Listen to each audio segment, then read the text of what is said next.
Baik, selamat pagi Bapak Ibu. Terima kasih untuk kehadirannya pada pagi hari ini. Terima kasih Profesor Fauji untuk waktunya pada pagi hari ini. Nanti akan bersama saya sama-sama Pak. Bersama 2 hari ini dan hari Minggu. Dan materi kita hari ini adalah terkait tentang yang pagi ini sampai jam istirahat nanti jam 12 kita akan bahas tentang risk management, dan kemudian setelah istirahat nanti kita akan HRM dengan Pak Fauji juga. Sebelum kita mulai saya bisa minta buka kamera, saya butuh ambil dokumennya terlebih dahulu. Pak betul. Pak Uki Yonda. Ya. Pak Uki Yonda sama Ibu. Ini tinggal Pak Uki Yonda yang belum buka kamera. Ya. Gimana tuh? Sian juga ngendali foto ya. Pak Uki. Pak Uki apa masih bersama dengan kami? Bentar Pak, saya pasang layar dulu Pak. Lagi pasang virtual background mungkin. Oh iya, nggak apa-apa. Sambil ditunggu ya. Mohon izin mungkin sambil nunggu. Yeah, Prof. Kalau ini alamatnya di mana ya, lembaga? Nah, saya panggil lembaga Macung ya. Iya, Universitas Macung, Prof. Oh, oke. Universitas Macung, iya, di Malang, Puncak Villa Tidar, Prof. Oh, oke. Iya. Dekat restoran Kairo, bukan? Dekat ini, Prof. Museum Brawijaya naik terus. Oh iya, dulu saya ngajar di Brawijaya. Ya. Oh iya. Saya ngajar dosen-dosennya tapi ya. Ini nggak ngajar ini. Jadi kalau makan di Kairo gitu ya. Oh iya di kota. Tiap hari. Ya. Oh. Lamanya di situ. Tapi nggak ada cocok yang lain, nggak cocok kan gitu. Iya betul. Maklum kan kita kalau ngajar itu kan kayak Rodi ya kerjanya. Betul. Harus ada suplemennya, ya, Bro. Makanya, setuju, Bro. Kalau teman-teman saya udah repot ya karena kurang jaga ini. Fooding kata orang Medan. Iya. Di UI udah pada tua-tua tuh ya. Wah. Jadi kalau Universitas Macungnya S1, S2, S3 ya, Pak? S2 saja, Mas Yan. Oh, bagus ya. Iya. S2-nya manajemen inovasi. Oh, S2-nya. bagus. Iya. Kalau saya kebetulan ini dari lembaga namanya American Academy, mungkin bisa dilihat di website juga ya. Oh, jadi iya, Prof. Sambil memperkenalkan dulu American Academy. Iya, siap, Prof. Iya. Jadi American Academy itu adalah lembaga sertifikasi internasional yang di bawah namanya IBS, International Board of Standard. Jadi IBS ini yang menjadi root dari legalitasnya. IBS itu satu tataran dengan ANSI, mungkin Bapak dan tahu ya ANSI ya. American National. Iya. Jadi sama dengan ANSI, NOCA, SBI. Ya, jadi ini untuk pengakuan atau legalitasnya. Iya. IBS diakui oleh CHEA ya, Council of Higher Education and Higher Education and Accreditation di Amerika Serikat. Jadi CHEA ini BNPT begitu ya, tapi ini di kelas dunia gitulah. Iya, level dunia, betul. Iya, jadi nanti bisa lihat kok di website semuanya mengenai CHEA itu. Nah, berdasarkan referensi inilah maka American Academy diakui oleh Dikti. Karena Dikti mengakui lembaga CHEA ini gitu, sertifikat yang diakreditasi oleh lembaga CHEA gitu. Iya. Jadi ini satu kelebihan daripada sertifikat American Academy, jadi diakui di dunia. Nanti bisa lihat di website juga ya pengakuan internasionalnya. Sampai ke Cina ya diakui, Cina kemana. Hampir bisa. Dan kami ada di 176 negara. Member kami itu di Indonesia yang paling besar member pemegang sertifikatnya sekitar 2.700 ya 2.700. Nanti bisa lihat di websitenya juga ya. Jadi semuanya ada di website. Kemudian kalau dibandingkan dengan BNSP aja kita masih jauh lebih tinggi ya. Kalau LSP nggak ada yang sampai ribuan begitu, jarang, kecuali LSP yang di level pemula begitu sertifikasinya. Tapi kalau untuk level madya ke atas itu belum ada sampai ribuan begitu, Pak. Enggak, pertama biayanya mahal dan sebagainya, dan juga di Indonesia ini kan inklinasi untuk sertifikasi baru tumbuh ya karena peraturan pemerintah. Betul. Nah, jadi kalau Bapak lulus misalnya ya dan Ibu, nanti dapat dua pengakuan dari pengakuan internasional dan pengakuan dalam negeri ya dari itu. Jadi kalau kita mau jadi pegawai negeri atau mau apresiasi dari negara lah begitu ya. Sertifikasi kita. Mengenai SK keputusan Menteri terkait pengakuan sertifikat, Pak Anang udah punya tuh Pak ya? Nanti bisa saya send juga Pak Felix di email kemarin itu. Iya, sudah. Ya, jadi itu bisa dibaca itu Pak. Ya, mudah-mudahan. Kemendikbud nomor 83/P 2020 sudah. Jadi mudah-mudahan itu ada manfaatnya ya buat kita semua ya. Memang sih ketika saya mengajukan ini kepada pimpinan saya di Colorado, dia bilang, ada apa nih kamu kok? Emang Indonesia negara yang udah punya framework, punya best practice di dunia gitu ya. Saya bilang nggak bisa, ya nggak apa-apa. Saya bilang kita harus menyesuaikan dengan kondisi di negara kita, di negara kami gitu. Karena mereka they don't care about us. Pasti pertanyaannya akan mengatakan, apakah Indonesia sudah membuat best practice atau framework terkait bidang apa? Misalnya bidang project management atau risk management atau bidang-bidang yang berhubungan dengan risk management keuangan seperti Basel III begitu ya enggak. Mereka akan tanya begitu, kalau enggak mereka lihat dengan sebelah mata Pak, maaf aja. They don't care. Itu terjadi pada lembaga-lembaga lain Pak, seperti ISAKA. Mereka nggak mau diakui BNSP, nggak mau, pokoknya yang mengaku adalah industri gitu. Iya. Juga PMI juga nggak mau, nggak ada usaha lah. Kalau saya begitu saya pulang dari Amerika, langsung saya ketemui ketua BNSP. Waktu itu Pak Rukmana ya, sekarang diganti, sudah diganti baru 1 tahun yang lalu. Jadi ini kan agak sedikit politis gitu ya. Iya. Kita bisa diterima di Indonesia gitu. Wah, ini lebih dekat kok ke pemerintah gitu ya paling tidak. Gak apa-apa, memang kita nggak mau jadi pegawai negeri atau kita mau minta pengakuan ingin lekat begitu, tidak, tapi kan paling tidak ada kedudukan pengakuan gitu di negara ini.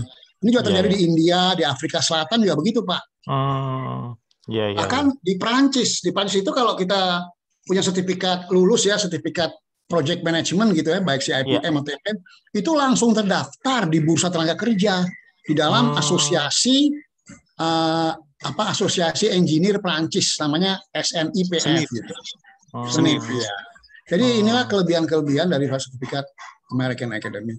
Kalau di Dubai itu khususnya di bidang perbankan ya, langsung diakui oleh masyarakat perbankan di Dubai gitu. Sehingga kalau seseorang itu ikut proses untuk rekrutmen, dia akan lebih dihargai. Jadi ini kebanyakan orang India sih Pak yang tinggi. Jadi India ini American Academy-nya besar sekali. Nanti Bapak bisa lihat atau Ibu di AFM India gitu. Besar. Mereka juga penduduk 1,2 miliar ya. Sehingga pemeranan American Academy kuat sekali. Memang orang India itu suka belajar ya. Iya. Kalau kita kan suka punya anak kan begitu. Iya. Anak rezeki kan gitu ya. Iya, anak banyak rezeki banyak. Ya, jadi itu perbedaan, dan memang saya dulu kerjanya di luar negeri ya, bolak-balik gitu, bawa orang Indonesia untuk kerja di sana gitu, sebagai tim engineer. Di Amerika? Saya di Amerika bolak-balik Pak, bolak-balik. Jadi dari zaman saya baru lulus udah mulai di sana, sekolah lagi, balik lagi, sekolah lagi, balik lagi. Iya. Kerja itu di Timur Tengah, di Dubai misalnya. Di Dubai itu orang kita memang jago-jago Pak, orang Indonesia itu di bidang engineeringnya, konstruksi apa. Cuman masalahnya adalah kita nggak punya sertifikat pada zaman itu. Orang India bawa sertifikat Pak. Iya. Orang India, orang Mesir. Mesir ya hampir sama kita lah, bahkan mungkin lebih buruk ya kondisi ekonominya. Kita lebih bagus dari Mesir, maaf aja. Iya. Karena Kalau di Mesir itu orang pengen punya rumah kayak kita di Malang, di mana susah, Pak. Iya, Soalnya iya. orang kaya bener gitu. Orang kaya bener baru bisa punya rumah di darat, di bawah. Tapi kalau di Mesir susah lah hidup. Iya, iya, iya. Dia orang-orangnya aja cantik dan ganteng, tapi ekonominya parah gitu. Tapi menang cantik sama menang ganteng, Pak. Wow, cantik ganteng emang bukan main. Kan? Anda nggak mau pulang biasanya kalau dari Mesir. Nah, cuman ekonominya payah ya. Waduh, payah persaingannya. Iya. Ya sekarang saya nggak tahu. Tetap aja sih sekarang nggak begitu. Ya kalau kata orang Jawa mentol gitu ya. Makan ya. Nah, itu ekonomi Mesir ya. Mereka kalau ngomong pinter Pak, orang Mesir itu Pak, apalagi penampilannya kan bagus sekali ya. Iya, meyakinkan. Jadi wah kita terkesima gitu, padahal sih nggak ada apa-apanya. Iya. Nah jadi kita cuma kalah sama orang-orang itu Pak. Kedua, orang kita itu masalah komunikasi, bahasa Inggrisnya Pak. Untuk meyakinkan employer itu problemnya, itu aja. Oh iya bahasa. Jadi saya terakhir tahun 2007, 2009 itu ya mulai melaksanakan itu ya kegiatan dengan tenaga ahli lah, supply tenaga ahli. Proyek. Iya. Jadi kalau Indonesia ini kita harapkan dengan adanya standarisasi profesi dari orang-orang kita ini kan lebih diakui secara internasional. Iya.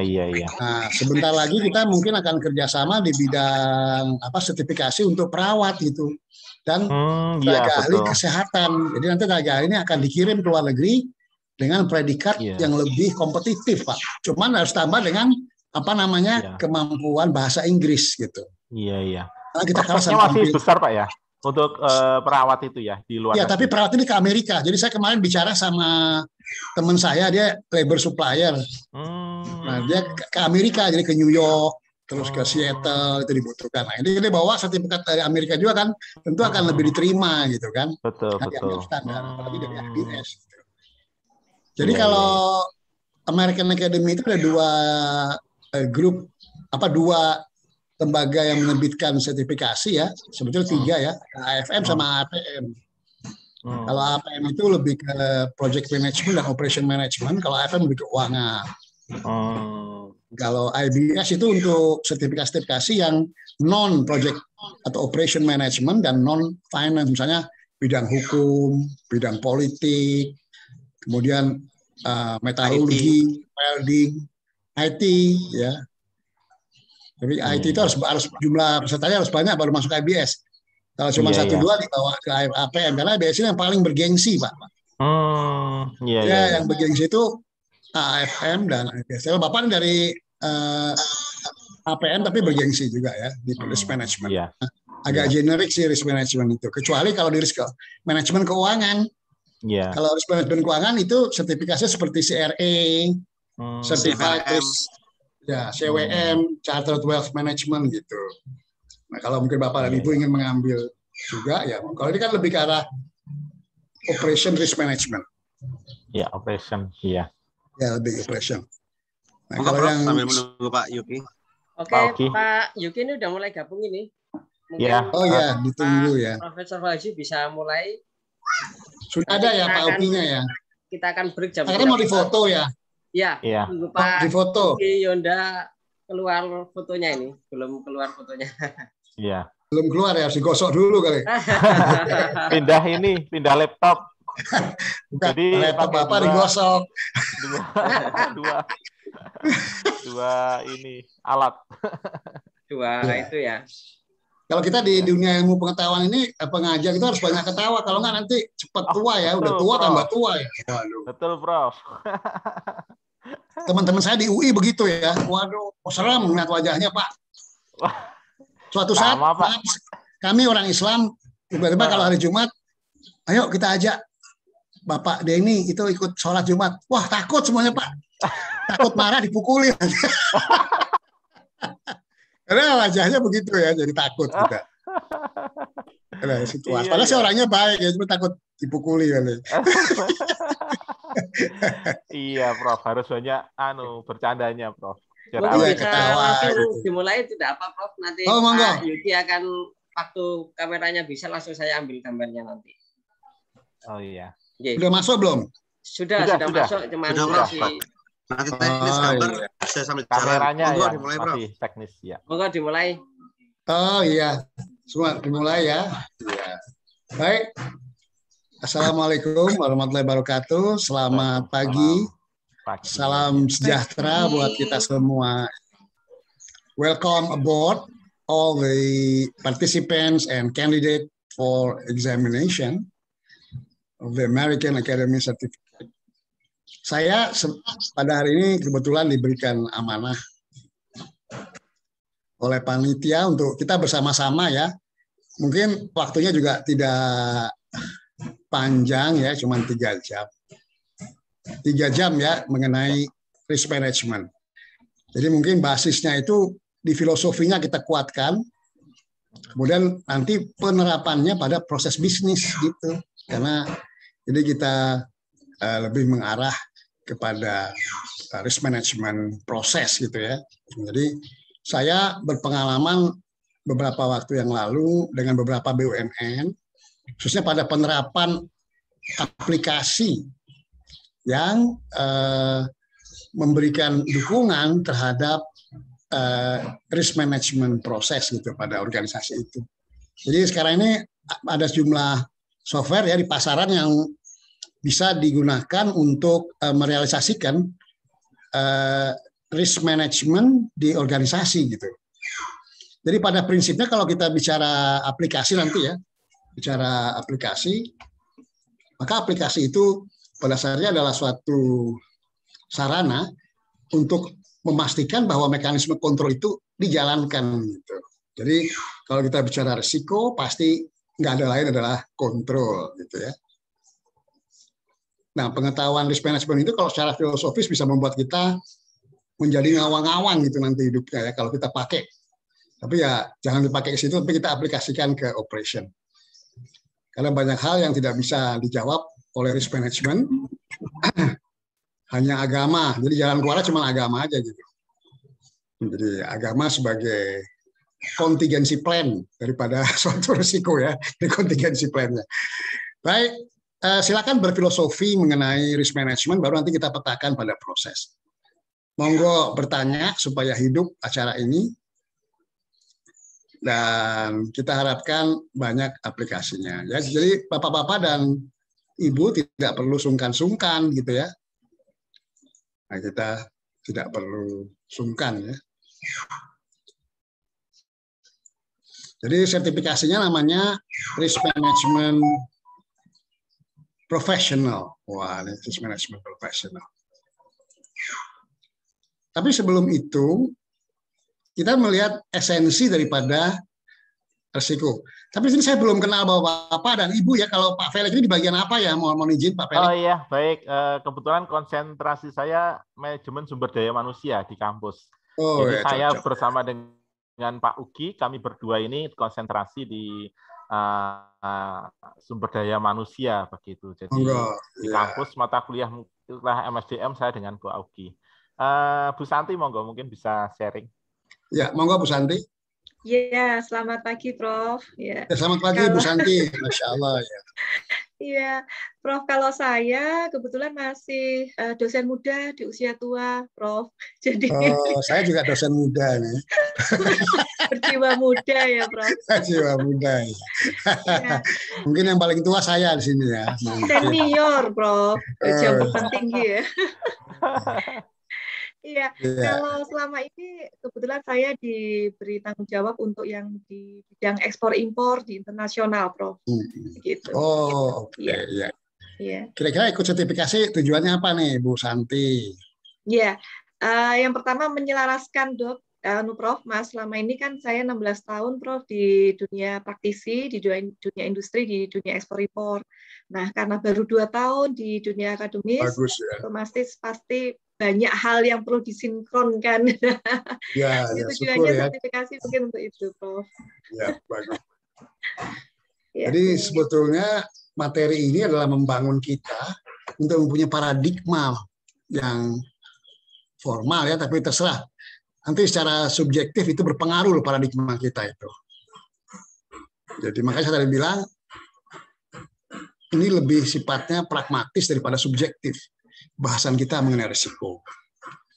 Ya, saya pernah paparan di ITB, anak saya di depan pintu, dia bilang, wah jangan ngomong begitu nih risk management, nanti pada kacau, dia bilang gitu. Kata anak saya. Waktu itu saya membicarakan tentang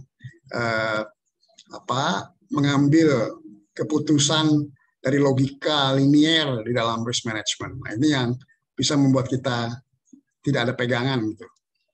Nah, ini omongan saya mungkin panjang nih kalau dibuat buku ya, tidak ada pegangan gitu. Kita nggak akan bahas itu nanti ya, pokoknya terserah. Nah, kemudian terima kasih dengan Ibu Rina, monggo Bu Rina. Ya, selamat pagi, Prof. Kalau saya itu konsentrasinya sebenarnya pemasaran sih, Prof. Cuma karena latar belakang saya sempat kerja di bank beberapa tahun, jadi bagus dong, iya. Saya dipercaya untuk pegang juga di keuangan, jadi di dua kaki ya, Prof. Iya, iya bagus. Pemasaran sama keuangan. Nah, kebetulan 2 semester ini saya sempat dipercaya untuk bawa mata kuliah risk management, Prof. Oh, gitu. Bagus. Risk management umum apa keuangan ya, Bu?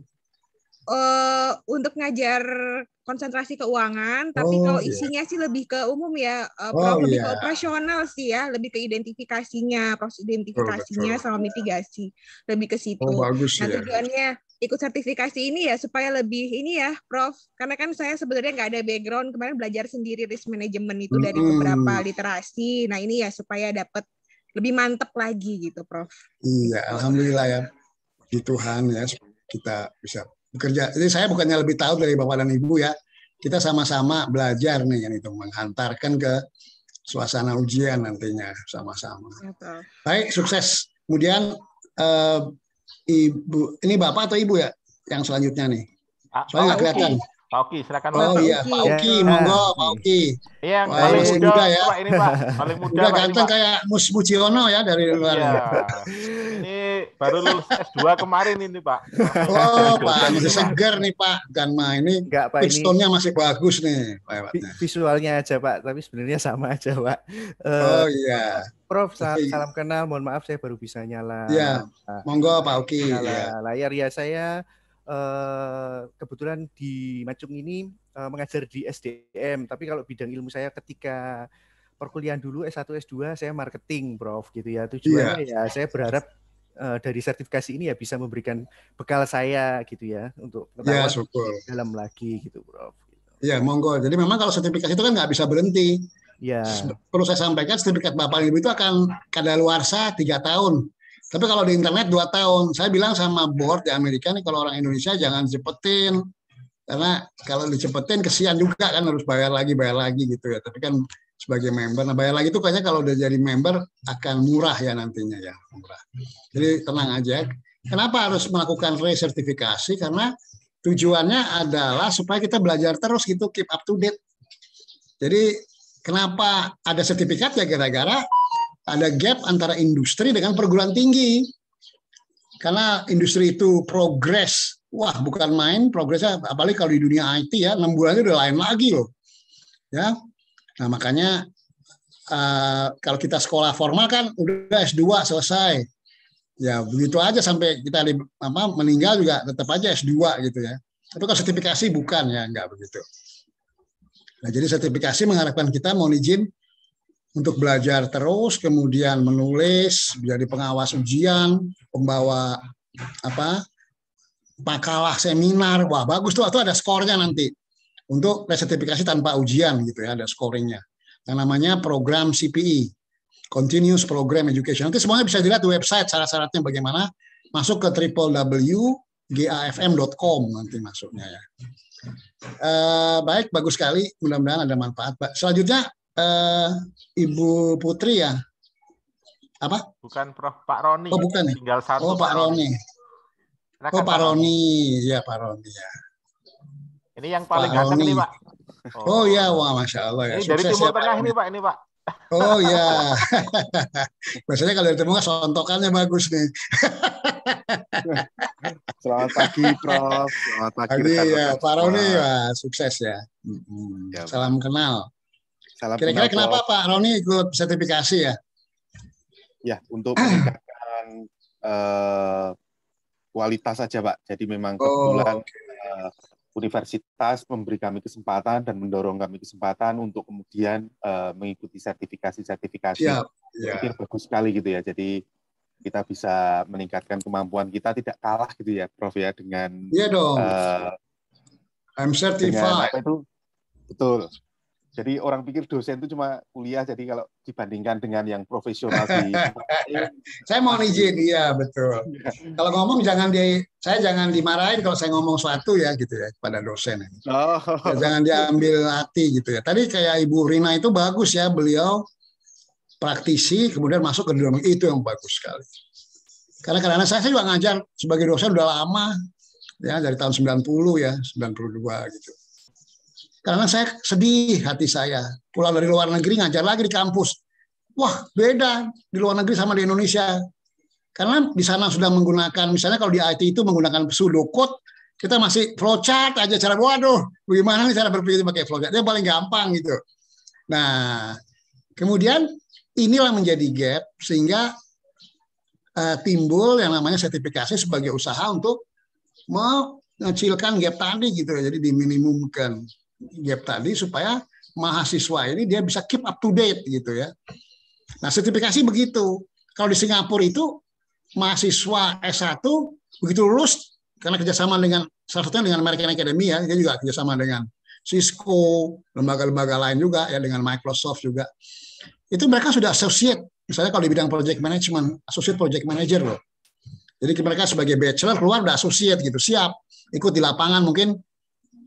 Ya mungkin bukan sebagai asisten project manager, tapi paling nggak lebih bisa diterima lah di project gitu, karena project owner jadi merasa lebih yakin karena risikonya bisa termitigasi. Jadi sertifikasi itu juga adalah instrumen yang menunjukkan adanya mitigasi risiko profesi gitu.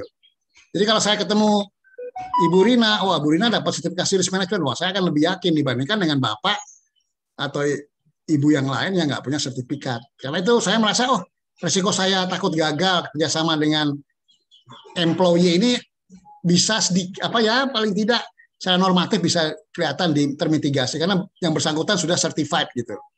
Jadi harapannya seperti itu ya, sertifikasi. Nah, pemerintah itu kan ikut dengan Undang-Undang Nomor 13 ya, terus ngikutin. Bahkan ada namanya SKPI ya kalau kita lihat di perguruan tinggi. SKP itu surat keterangan P-nya itu pendamping ijazah, pelengkap ijazah. Pendamping ya, bukan pelengkap. Jadi pelengkap ya kata P-nya ya. Kalau pendamping saya jadi pikirannya lain gitu ya, pendamping. Pendamping. Ya. Baik, jadi pemerintah sampai begitu, S1, S2, S3 harus begitu katanya. Sekarang ya, saya tahu benar. Kalau nggak nanti nggak bisa lulus, promosi aja nggak bisa doktor kalau nggak ada sertifikat. Minimum 5 ya, harus diupload baru dapat masuk promosi gitu. Baik. Tadi kita sudah kenalan ya dengan Bapak dan Ibu sekalian. Semoga ini dinamikanya jadi lebih baik. Tapi sebelum kita masuk kepada esensi materi, saya ingin menanyakan dulu gitu ya. Karena ini definisi risiko ini kadang-kadang salah loh di masyarakat ya. Jadi, saya takut risikonya. Apa itu maksudnya? Saya takut risikonya. Wah itu ini loh berisiko gitu ya. Nah, harus kita definisikan dengan jelas apa itu risk gitu ya, jadi risiko. Jadi risiko sesuatu yang abstrak, tapi dia berdampak gitu. Jadi apa sih risiko? Bapak dan Ibu mohon kontribusinya terkait dengan definisi daripada risiko gitu. Monggo. Jadi apa itu risiko? Ketidakpastian, Prof. Ketidakpastian yang mengandung kerugian, tapi bukan berarti harus dihindari karena sebenarnya ada peluang di balik itu.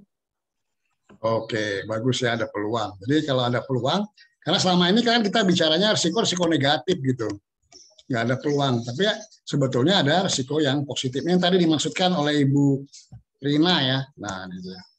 Jadi risiko positif atau mengandung opportunity gitu ya. Nanti kita akan pelajari bahwa concern daripada risk management itu sebetulnya adalah lebih banyak di sini. Tapi kita juga bisa merekayasa risiko negatif ini menjadi opportunity. Nanti ada mekanismenya nih. Bagaimana sesuatu yang disebut sebagai risiko negatif atau risk. Orang pasti pemikirannya kalau bicara risiko negatif aja gitu ya. Pasti efeknya merugikan gitu ya. Jadi sesuatu yang melekat pada kata risiko itu tidak lain adalah apa? Yang kita sebut sebagai loss ya, loss. Ini yang kita cari akal bagaimana supaya tidak terjadi loss. Nah, ini yang nanti macam-macam caranya ya kita bisa lakukan. Jadi apa dulu definisi risiko gitu? Nah, definisi dulu ya risiko gitu. Risiko definisinya apa? Tadi ya yang disampaikan uncertainty ya menimbulkan loss. Jadi risiko itu pasti ada hubungannya dengan objektif gitu. Jadi ada objektif. Jadi ada risiko. Nah, jadi risiko itu apa? Kalau dari perspektif negatif, risiko itu adalah segala hal yang mencegah atau menggagalkan kita untuk mencapai objektif gitu. Nah, ini risiko. Jadi kalau kita sebagai subjek, ya subjek ini macam-macam loh. Tidak hanya manusia, tapi bisa juga dia proses. Ya, bisa juga sesuatu yang menghasilkan proses ya, misalnya mesin gitu ya, bisa juga. Nah, jadi ini punya objektif gitu. Semua ini kita anggap sebagai entity, dia punya objektif. Tapi begitu ada risiko dihalangi dia. Wah, dihalangi. Nah, ini yang menghalangi gitu. Jadi risiko ini yang menghalangi. Nah, ini dia dihalangi. Nah, ini dia. Jadi definisi risiko adalah segala hal yang menghalangi tercapainya suatu objektif. Ini bisa diprediksi ya, Prof? Bisa diprediksi, Prof, ya? Bisa. Itu yang bagus. Maaf, waduh ini saya tidak akan merubah keimanan Anda ya. Jadi ketika kita mampu membangun semua risiko yang melekat pada diri kita, khususnya risiko biologis, wah ini maaf nih, maka hari kematian Anda itu Anda yang menentukan. Karena kita tahu semua risikonya. Jadi risiko ini akan teridentifikasi di dalam yang namanya risk register. Saya menyampaikannya bukan menyampaikan seperti pada umum ya, karena dosen nih orangnya kan brilian, jadi ngomongnya begini. Nah, gitu ya. Jadi kalau buat dosen masa mau diajarin yang linier kan nggak pantas ya. Buat dosen juga nggak menantang gitu. Saya sudah bilang, you have to understand the philosophy, you know the paradigm, baru kita masuk teknisnya bagaimana nih. Iya. Hubungannya dengan risk management. Jadi begitu ya. Jadi resiko itu segala sesuatu menghalangi tercapainya tujuan. Contohnya, kalau di proyek itu kita ingin mencapai apa, Bapak-bapak dan Ibu sekalian? Pasti Bapak dan Ibu sebagai orang yang berpengalaman pernah ikut dalam proyek ya, Bapak dan Ibu ya? Pernah nih. Monggo. Kalau di proyek, tujuan kita mencapai proyek apa ya, Pak? Jadi proyek itu tujuan utamanya kan menghasilkan deliverable ya, aset ya, ada deliverable. Jadi proyek yang keluar adalah aset. Tapi di dalam kita mencapai aset tadi, ada beberapa parameter operasional proyek yang harus kita kendalikan. Dan dia menjadi risiko daripada proyek. Apa tuh misalnya, Bapak dan Ibu? Bencana alam misalkan, karena tempatnya geografis yang... itu maaf. Ya oke, tapi itu jauh banget. Yang melekat pada proyek itu sendiri, Pak, yang melekat. Pernah di proyek kan, jadi apa? Harga ya. Harga ini berpengaruh terhadap biaya proyek, ya toh? Atau budget, ya nggak? Budget proyek. Nah, budget proyek kenapa? Wah, budgetnya itu apa? Biayanya over budget. Itu resiko. Artinya, misalnya Bapak menganggarkan 1 miliar, Pak. Tapi proyeknya belum selesai atau bahkan selesai dengan 1,5 miliar. Nah, ini dia. Nah, itu risiko. Risiko apa? Yang disebut over budget. Nah, risikonya dikelompokkan pada over budget ya. Nah, ini risiko. Kemudian, wah, targetnya 1 tahun. Ini sudah 1,5 tahun belum selesai.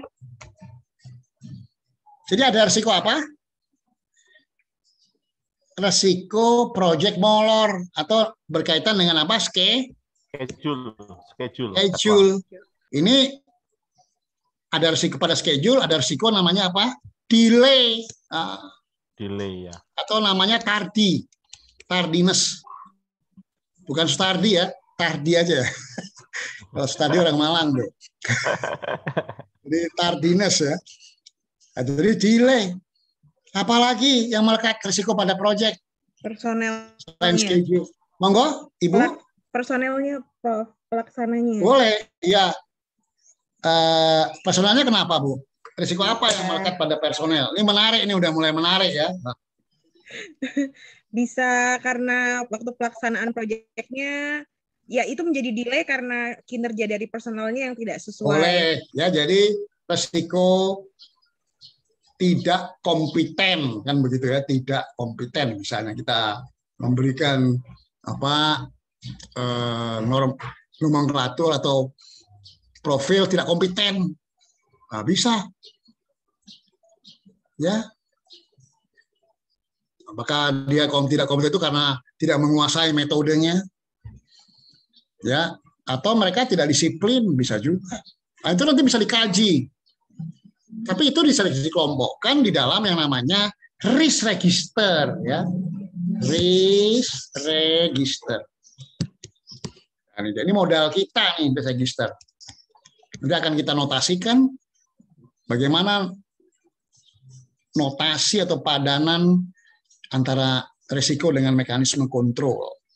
Tapi logika dasarnya dulu nih kita pegang. Jadi tadi budget, schedule, yang selanjutnya namanya scope. Jadi, wah, scope-nya nggak pernah selesai-selesai nih, berkembang terus. Ini juga risiko. Jadi ada risiko di lingkup scope. Tujuan kita mengendalikan proyek itu, menjalankan proyek adalah tercapai proyek itu sebagaimana yang kita rencanakan. Tapi nggak bisa tercapai karena ada apa? Ada risiko. Nah, itu dia, Bapak dan Ibu sekalian. Jadi risiko ini menghalangi tercapainya objektif ini. Berarti kita harus identifikasi risikonya dalam proyek yang kita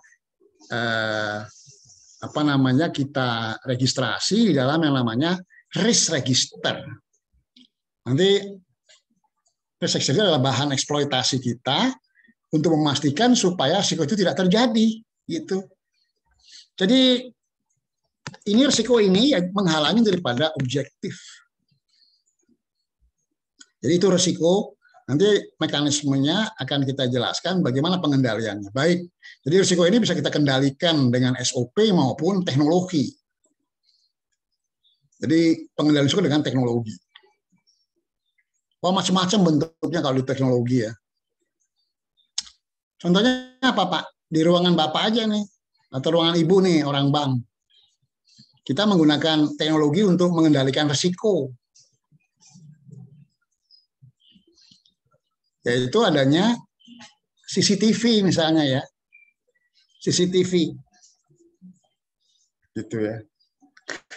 Jadi dengan CCTV itu kita bisa tahu, wah, ada yang mau masuk. Nah, risiko untuk perampokan atau pencurian itu bisa dimitigasi dengan adanya CCTV. Jadi logika dasarnya adalah pada pertama, bagaimana kita mengerti apa itu risiko, dan risiko itu sebagai suatu entity harus kita kendalikan, ya. Jadi dikendalikan. Jadi ini supaya dia tidak menghalangi, dia dikendalikan. Ya, jadi risiko ini.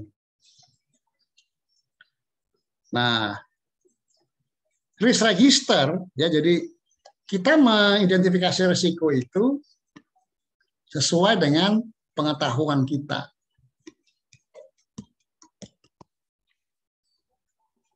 Jadi kalau kita kenapa kok sudah kita kendalikan, ini saya hapus ya, ini sudah kita kendalikan kok masih ada risiko yang terjadi. Tapi sebelum masuk ke situ, kita lihat dulu kembali kepada kapan timbulnya risiko.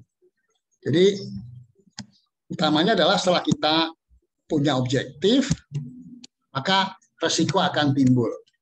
Jadi risiko di alam abstrak itu ada. Nah, ini kita identifikasi melalui yang namanya risk register. Jadi kita buat himpunan atau kelompok daripada risiko. Nah, ini risk register seperti ini.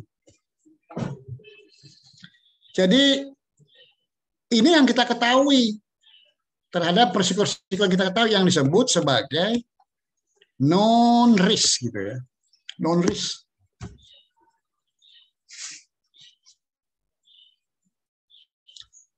Jadi terkait dengan sesuatu objektif terdapat sejumlah resiko.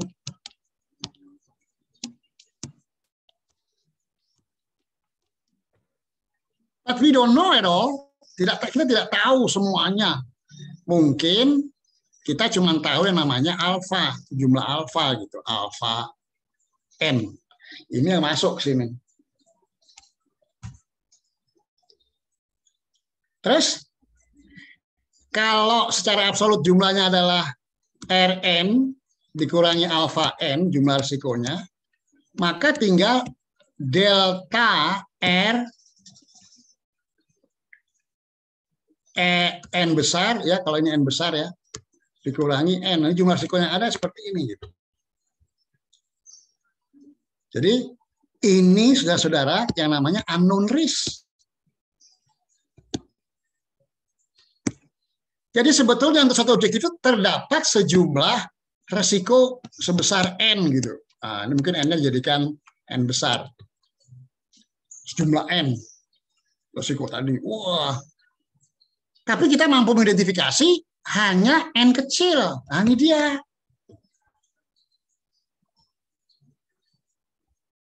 Lalu yang sisanya bagaimana? Inilah yang disebut sebagai unknown risk, dan inilah yang menjadi penyumbang terjadinya insiden yang berdampak pada timbulnya kerugian atau loss, saudara-saudara. Nah, ini dia. Nah, terus bagaimana ini ya? Itu walau bagaimana ya kita menghadapi yang unknown risk ini? Baik, kalau kita punya sejumlah risiko dan kita identifikasi, jadi ceritanya ya ini ada risiko di sini, risk ya yang menghalangi ya daripada pencapaian kita, ini kita kendalikan melalui namanya control risk gitu ya, control risk. Jadi ini ada C1 sampai dengan CN, control risk, kita padankan gitu. Jadi notasinya kalau ada risiko I, maka ini ada control risk-nya. Ah, ini dia. Ini yang namanya mitigasi risiko. Mitigasi risiko. Risk mitigation. Contohnya, tadi project. Wah, project supaya jangan over budget. Kira-kira pengendalian risikonya bagaimana, Bapak dan Ibu? Supaya jangan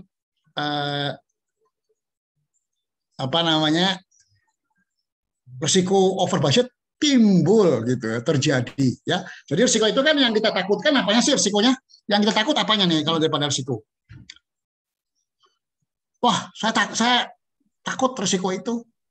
Padahal sebetulnya nggak maksudnya itu. Risiko nggak boleh ditakuti karena memang kadang-kadang dia ada dan kita tidak tahu juga. Karena memang sifat manusia nggak tahu dia. Hanya sebagian saja dia tahu risiko. Kan saya udah bilang kalau Anda tahu semua risiko nggak ada kecelakaan. Nggak ada kerugian, nggak ada. Jadi pengetahuan umum itu kalau kita bicara misalnya di bidang financial management, misalnya kita bicara mengenai investasi ya, apalagi di pasar bursa ya, kita bicara mengenai keuntungan, loss begitu ya. Itu kan sesuatu yang sangat dipengaruhi oleh risiko. Bahkan kita banyak teori mengenai bagaimana pengendalian risiko investasi, ya kan? Mungkin Bapak dan Ibu tahu capital asset pricing model, ya, bird on hand teori portofolio, macam-macam. Itu sebetulnya cara-cara bagaimana kita mengendalikan risiko investasi kita. Adanya di mana? Adanya di sini. Jadi yang kita takutkan itu apa sebetulnya daripada risiko? Kalau kita bicara risiko, wah, ini sebagai suatu entity yang berpengaruh, kita takut apanya? Yang kita tidak mau terima apanya, Pak? Sebenarnya yang ini Pak, Prof, yang kita takutkan yang anoris tadi. Ya, tapi dalam bentuk apa? Kan kita nggak tahu, Pak, dia. Iya. Pak, ya, bentuknya apa? Bentuknya adalah loss tadi, Pak.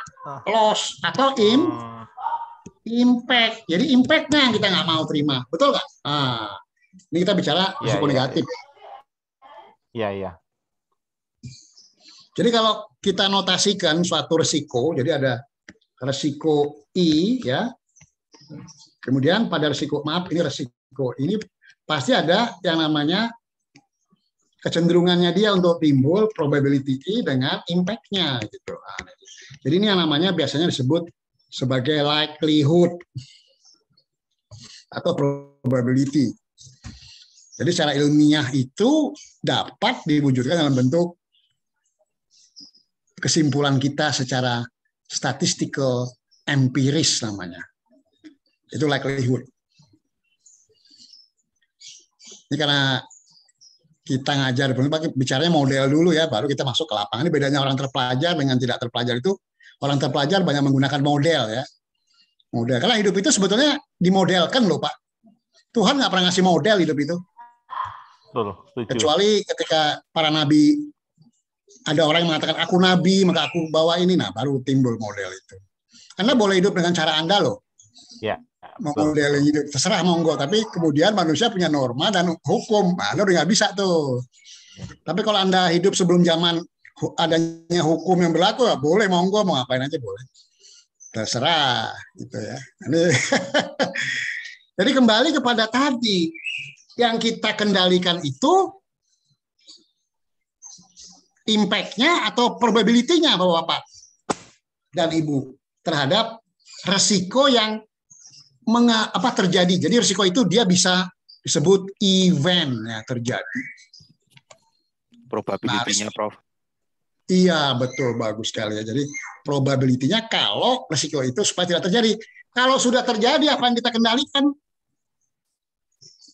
Ini udah terjadi nih Pak, banjir, kebakaran, tidak lulus ujian, itu risiko loh Anda ikut ujian ini. Ada risiko tidak lulus. Nah, Bapak harus kendalikan supaya Bapak lulus nanti kalau ujian. Impact-nya. Nah, kalau tidak lulus juga, ada caranya lain. Kali kita kasih jalan misalnya. Supaya bisa didapatkan objektif utamanya. Ya, kita jangan ngomongin tidak lulus, ya mudah-mudahan lulus ya. Kita bicara sekarang kebakaran nih, Pak. Misalnya, mohon izin, setiap bangunan kantor itu ada risiko kebakaran loh, Pak ya. Dan Ibu ya. Betul. Kita bicara operation nih, gitu ya kan. Terus yang kita identifikasi sebagai risiko apa? Yang dapat memicu timbulnya kebakaran atau event ini. Eventnya namanya fire. Kebakaran, saudara-saudara sekalian. Nah, perspektif risk management mengatakan, Anda identifikasi risikonya dong yang bisa memicu kebakaran. Lalu, Anda kaji impact-nya kalau terjadi kebakaran. Nah, kalau Anda identifikasi risiko, maka Anda akan tahu faktor-faktor apa yang melekat pada risiko itu yang dapat men-trigger, memicu risiko itu terjadi. Ini saya hapus boleh ya? Saya hapus ya, karena ini saya hapus. Ini dia. Jadi kalau ada risiko I, dia punya probability I, ini dia ya.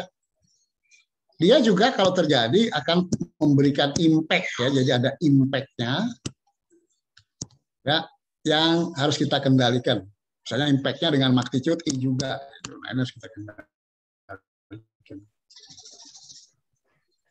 Jadi kalau tadi kita bicara di dalam risk register,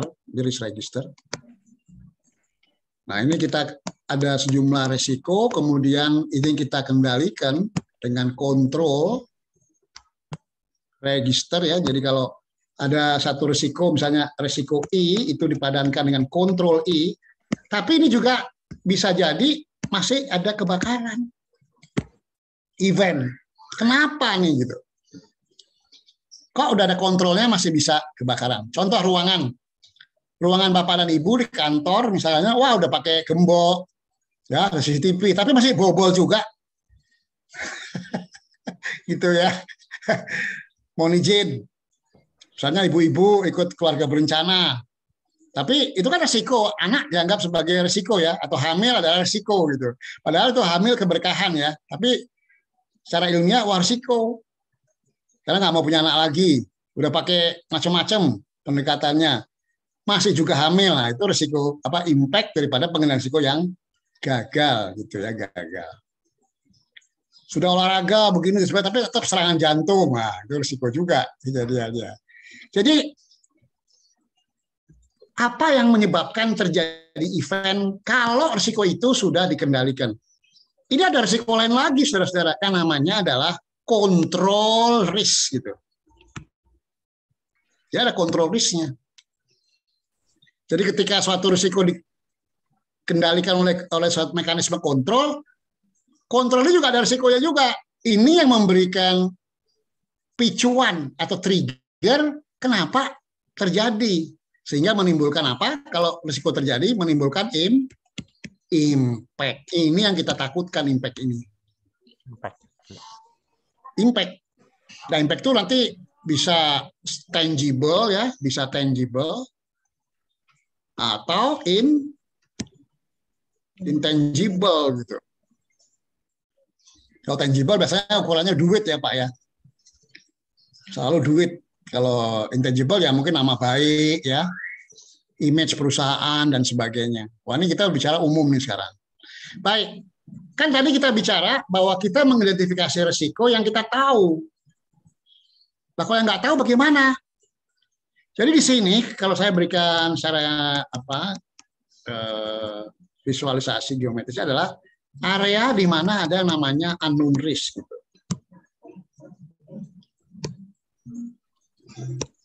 Ya, orang biasanya menyebutnya sebagai residual risk gitu ya, residual risk. Ini residual risk gitu.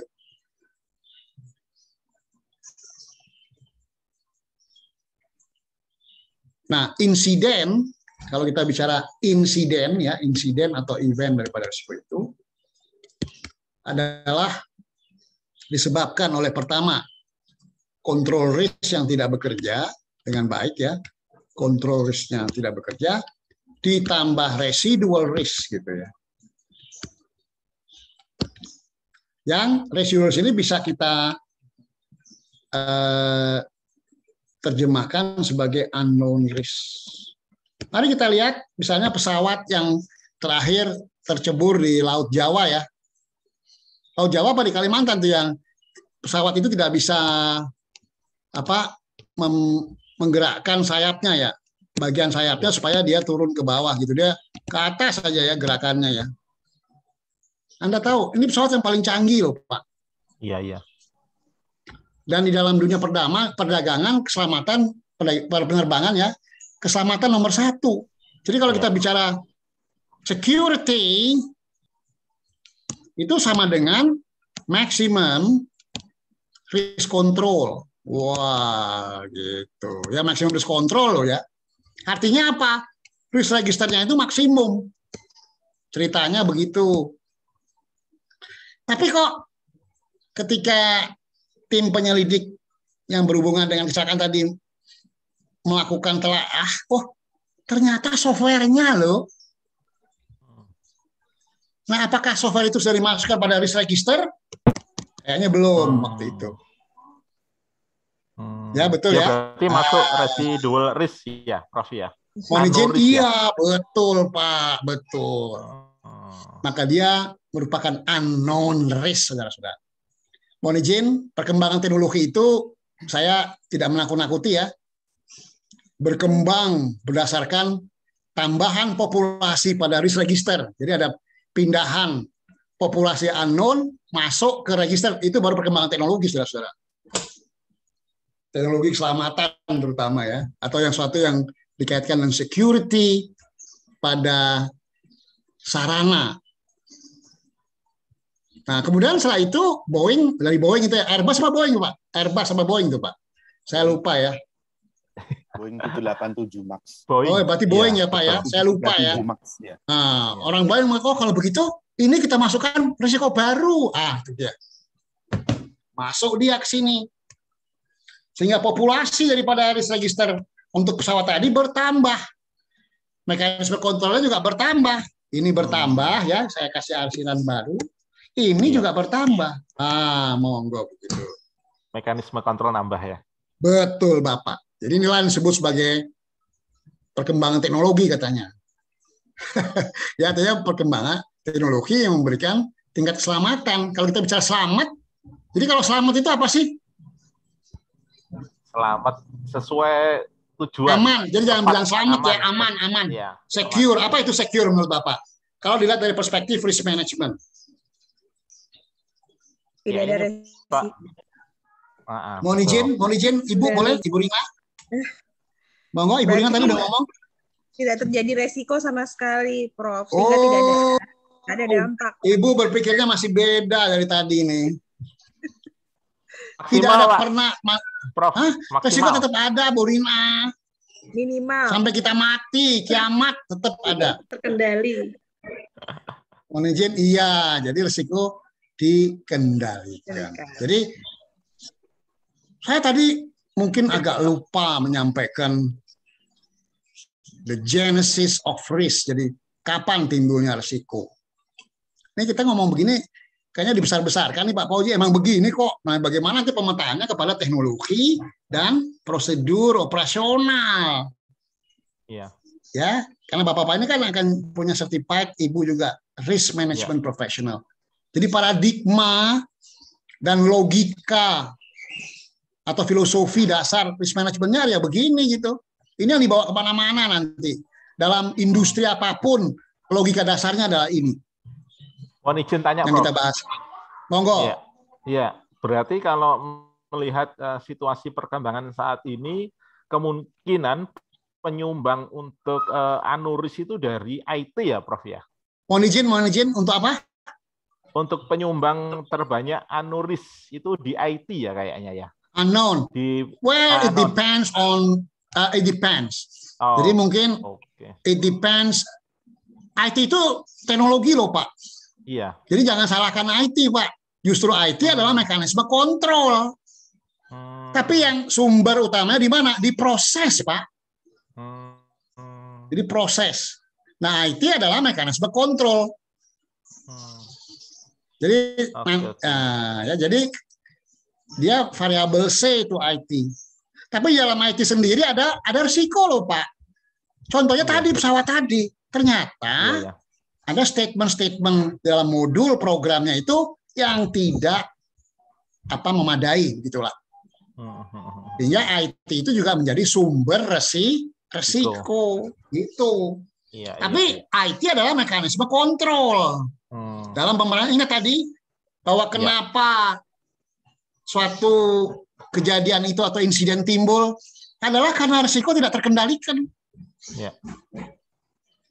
Kenapa tidak terkendalikan? Karena mekanisme pengendalinya punya risiko juga.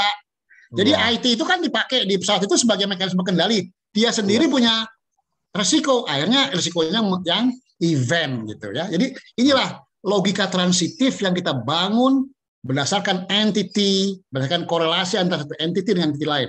Entitinya apa? Risiko. Ada mekanisme kontrol. Itu aja tuh dasar intinya. Kemudian baru insiden atau insiden ada apa lagi? Impact. Ya, jadi kita bangun paradigma ini. Jadi jangan kalau kita belajar risk management paradigmanya paradigma subjektif.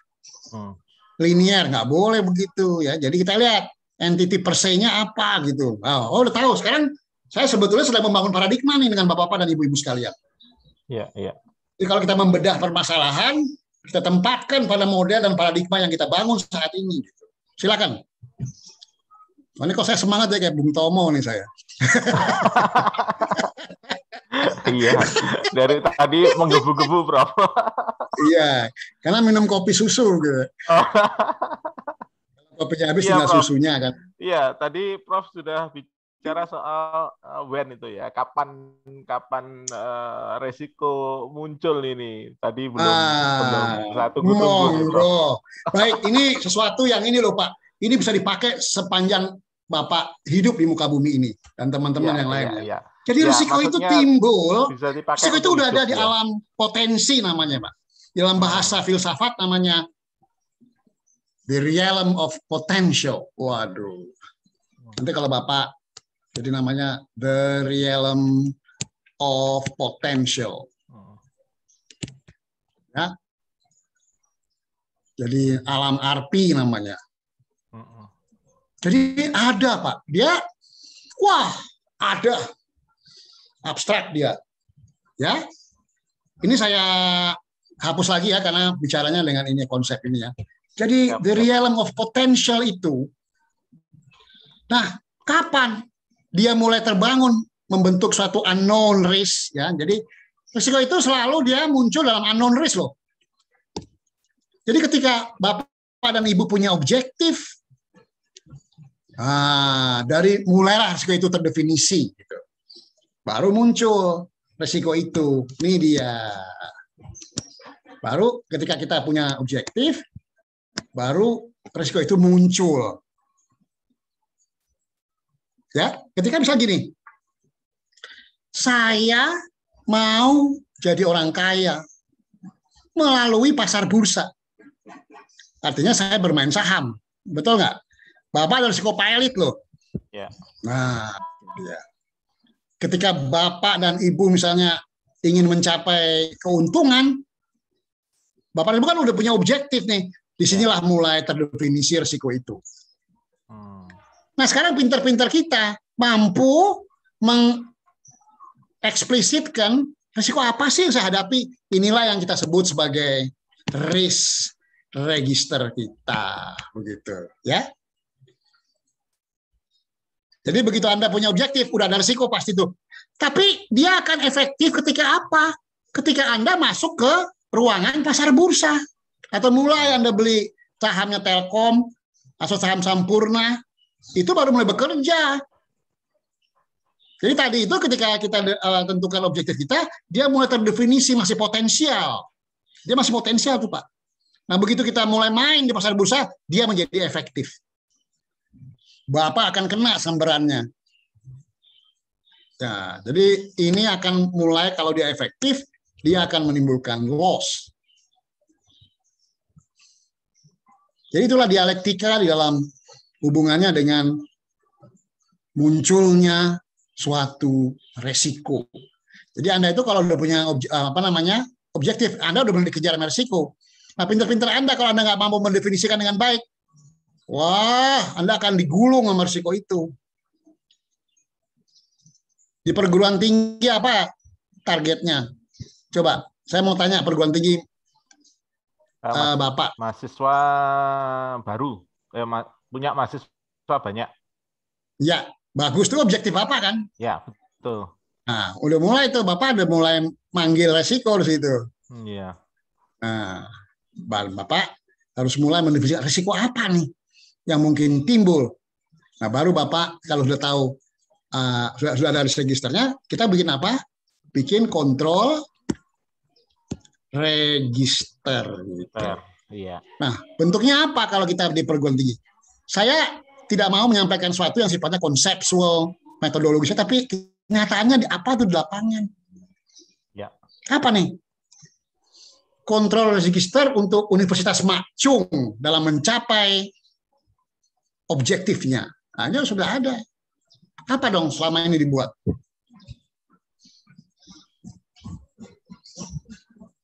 Padahal Bapak bikin itu, Pak. Ya. Pak Felix rektornya bukan ya? Rektornya ya? Bukan. Oh iya. Bukan, Prof. Calon, Prof. Kawan, ya. Amin. Iya, nggak apa-apa. Pokoknya saya direstui Pak Roni, saya maju, Pak.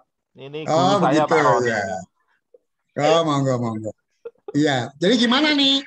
Bagaimana mengendalikan risiko di Makcung ini untuk mencapai tujuan daripada Universitas Makcung? Maksudnya Makcung atau Macung? Kalau saya Macung, Prof. Macung. Ya, monggo. Iya, kalau saya monggo. Mencoba berpikir ya, jadi untuk universitas itu kan jumlah mahasiswa banyak. Mungkin saya akan meregistrasi risiko begitu. Jadi salah satunya meregistrasi risiko mungkin misalkan dengan ketidakpuasan calon, mungkin dengan melihat gedungnya yang ini buram nih, nggak dicat lagi begitu, maka kontrol risiko salah satunya adalah melengkapi sarana prasarana gitu, kira-kira kalau saya bayangkan.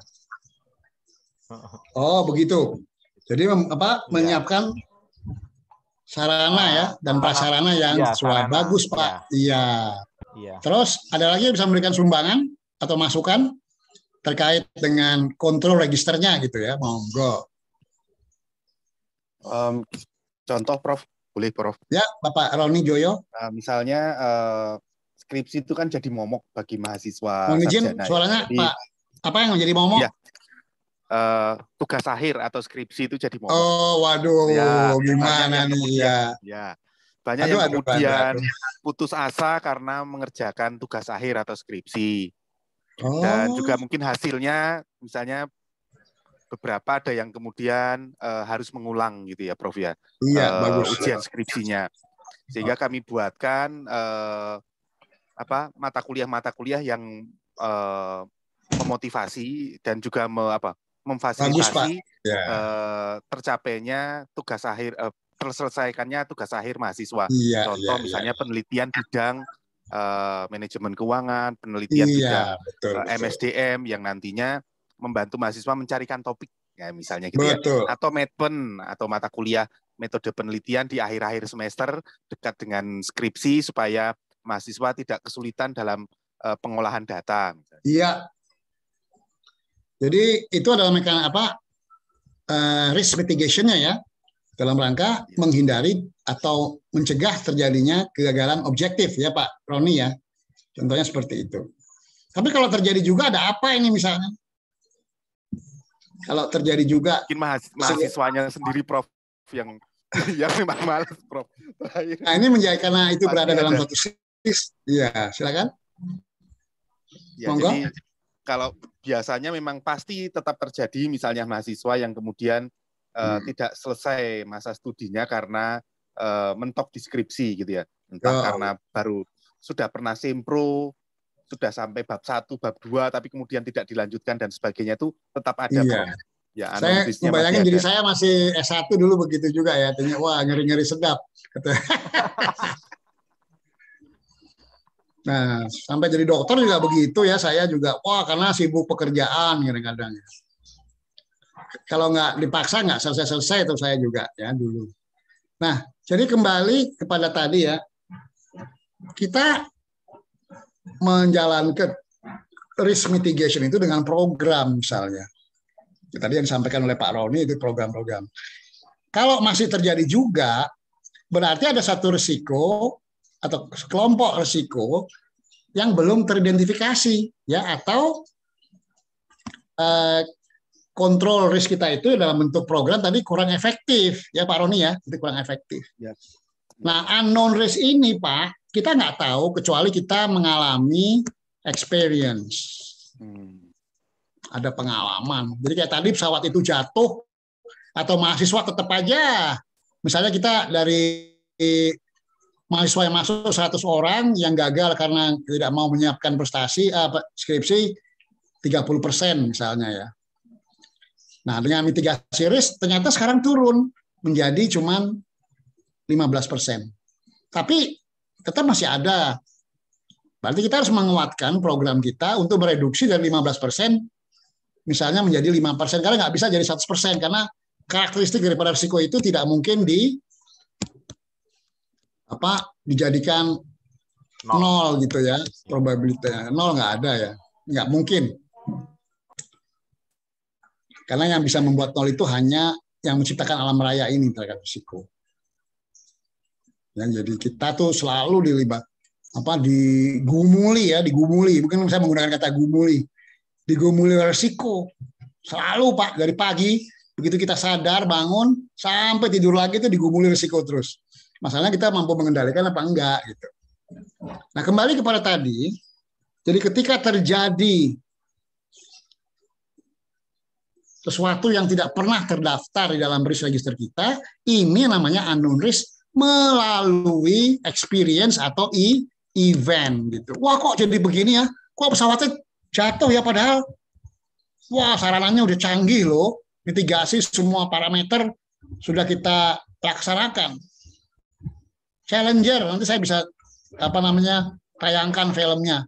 Meledak juga. Padahal parameter risk management, wah, ratusan ribu kali itu di modelnya ya. Ternyata cuman gara-gara apa? Gara-gara software.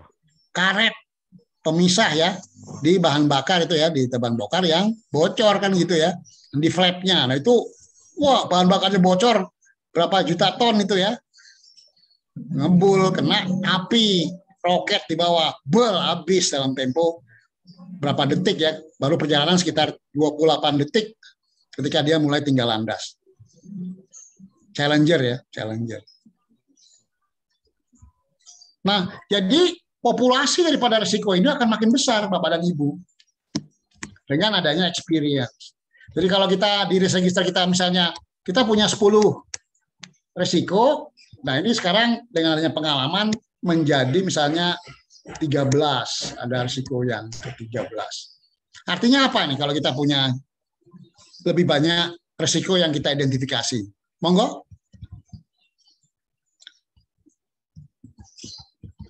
Dengan melihat pada dialektika, ya monggo. Kontrol resiko jadi nambah, Prof. Jadi karena betul. Artinya apa? Efeknya adalah apa? Efeknya jadi kalau kita lihat sebuah risiko I itu ada probability dan impact-nya ya. Impact-nya. Ya. Jadi kalau kita mampu mengendalikan suatu risiko, yang kita kendalikan itu adalah probability-nya ya. Karena probability itu, jadi kalau ada suatu event atau kejadian ya, misalnya kebakaran itu tidak akan terjadi kalau probability-nya itu di bawah 1. Nah kalau dia sama dengan 1, monggo. Karena probability daripada suatu risiko itu berada pada rentang 0, sekian sampai dengan 1 gitu. Jadi inilah Bapak dan Ibu sekalian yang mempengaruhi daripada kenapa suatu bencana itu terjadi gitu, probability-nya. Jadi yang kita kendalikan bukan risikonya. You don't know about the risk. Risiko itu adalah sesuatu yang abstrak yang hanya teridentifikasi dalam ruang register. Tapi yang berperan adalah ini Bapak dan Ibu, yaitu probability-nya. Dari yang namanya risk management, Bapak dan Ibu, sebetulnya itu adalah suatu usaha agregat di dalam mengendalikan probability ini. Nanti akan kita bahas lingkup daripada risk management.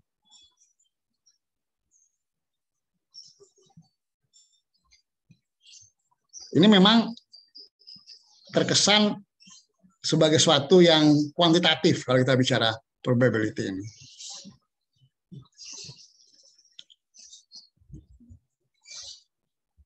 Silakan ada pertanyaan sampai di sini. Jadi saya sedang menanam bersama-sama dengan Bapak dan Ibu membangun paradigma standar atau basis di dalam risk management. Jadi jangan kita tuh mendekati risk management secara kualitatif aja, wah enggak ilmiah ya, enggak ini gitu. Karena nggak ada modelnya, kita lagi bangun model nih sekarang.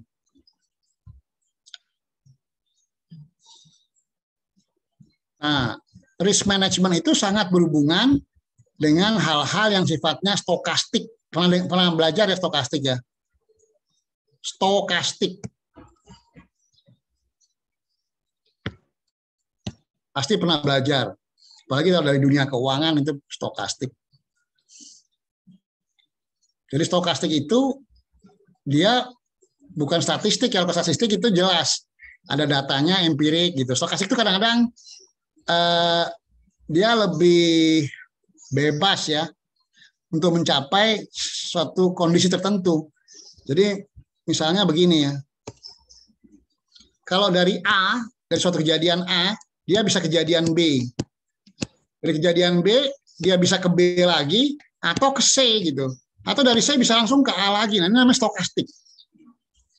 Mohon izin ketika Bapak membuat skripsi atau penelitian ya, atau disertasi, maka hipotesis Anda bisa merupakan model yang berbasis pada sesuatu yang sifatnya stokastik gitu. Jadi kenapa hal-hal yang berhubungan dengan risk management banyak berhubungan juga dengan stokastik? Karena memang kita nggak tahu kok. Kita nggak tahu sebenarnya. Kalau tahu sebenarnya, kita bisa membangun suatu kausalitas. Ya, we don't know. Makanya risk management itu diperkuat dengan pemahaman yang utuh, pengenalan yang utuh mengenai resiko yang melekat pada suatu subjek. Jadi kalau kita bicara suatu pabrik, apa nih risiko-risikonya? Nah, kita harus paham. Kalau kita sudah paham benar dan kita mengisi risk register terkait pabrik itu dengan lebih komprehensif, artinya kita mampu memitigasi risiko dengan memadai, baru memadai loh. Nah, tidak ada mengatakan dengan sempurna, nggak ada. Tidak ada risk management yang sempurna, mohon izin gitu ya.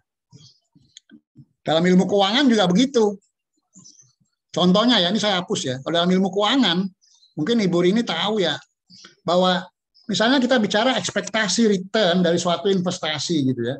Nah itu misalnya ekspektasi return dari suatu investasi X, ini sama dengan biasanya dinyatakan sebagai fixed return ditambah variabel beta dikali dengan market return dikurangi fixed return. Nah ini rumusnya begini.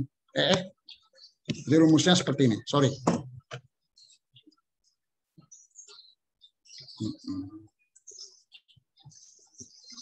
Ya, sebentar ya, ini kalau hilang. Tarik ya. Ini dia. Tarik ya.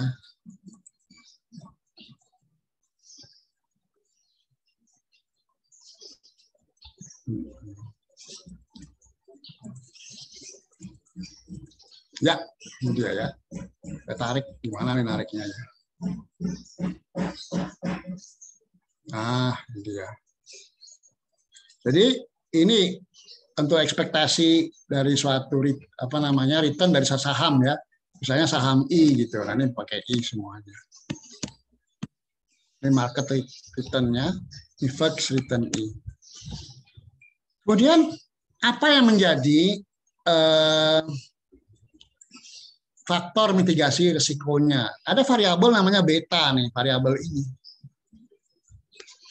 Jadi variabel beta ini adalah risk management indikatornya terkait suatu saham yang ada di suatu pasar bursa atau ya pasar saham gitu. Jadi ini pasar saham.